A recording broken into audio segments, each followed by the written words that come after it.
In today's video, I'm going to teach you how to share your designs in Canva.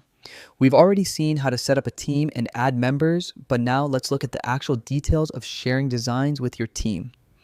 On the left sidebar, you'll see the team you're currently in. This is a menu you can open to switch between team mode and personal mode. Designs you make in your personal section are not automatically shared with your team. Even if you're in team mode when you create something, those new designs also won't be shared by default. If you want to share a design with your team, the best practice is to start inside the team workspace and create the design there. For example, search for a template, select one you like, and customize it. Once you've made your design, you'll need to actually share it. Click the share button in the top right corner.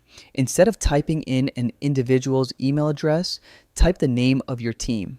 You can also share with specific groups within the team if you've set those up.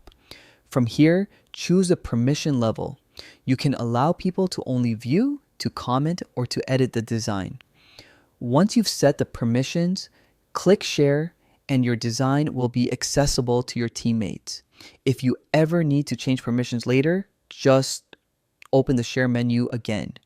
You'll see a list of people and teams who have access. From there, you can adjust their roles or remove access entirely. On the flip side, when someone else shares a design with you, it will appear in your project section.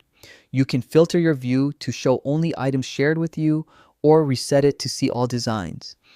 If the team was given edit rights, anyone can open the design, make edits, change text, or update graphics, all in real time.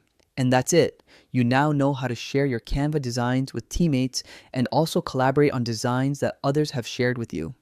It's a simple process that makes teamwork in Canva smooth and effective.